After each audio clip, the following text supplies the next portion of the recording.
हाथी और चूहा की कहानी। एक राज्य में एक राजा का शासन था। हर सप्ताह पूरी शानो शौकत से नगर में उसका जुलूस निकला करता था, जहाँ प्रजा उसके दर्शन किया करती थी। एक दिन एक नन्हा चूहा उसी राजमार्ग के किनारे किनारे कहीं जा रहा था, जहाँ राजा का जुलूस निकलने वाला था।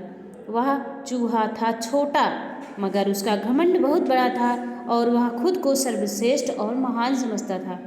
कुछ देर बाद राजमार्ग से राजा का भव्य जुलूस निकला, जिसे देखने लोगों की भीड़ लगने लगी। राजा अपने पूरे दल बल के साथ था। उसके सैनिक उसे घेरे हुए थे। कई मंत्री और अनुचर उसके पीछे थे। वह एक विशाल शाही हाथी पर सवार था।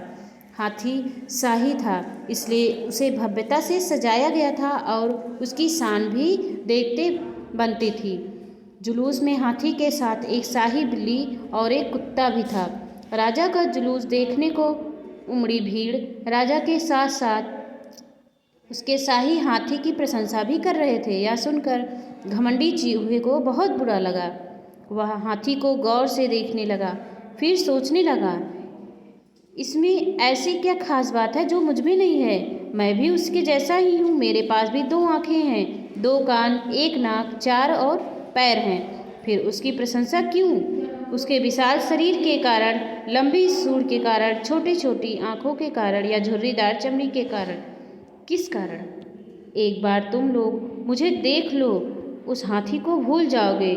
मैं हाथी से ज़्यादा महान हूँ। चूहा ये सब सोच ही रहा था कि शाही बिल्ली की नज़र उस पर पड़ गई और उसकी लार टपक गई।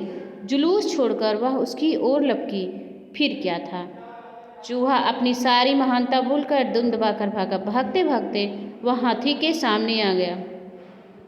आगे बढ़ते हाथी ने उसे पिद्दी से चूहे को देखा तक नहीं और अपना विशाल पैर उठा लिया। चूहा उसके पैर के नीचे कुचलने ही वाला था, मगर किसी तरह उसने खुद को बचाया। वहाँ से बचा तो खतरनाक कुत्ता सामने था, जो उसे देखकर गुर्राया।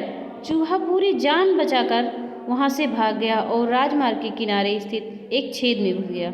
उसका सारा घमंड उतर चुका था। उसे समझ आ चुका था कि वह इतना भी श्रेष्ठ और महान नहीं था। तो बच्चों, इस कहानी से हमें यह सीख मिलती है कि किसी से मात्र रूप की समानता हमें महान नहीं बनाती, महान हमारे गुण और कार्य बनाते हैं।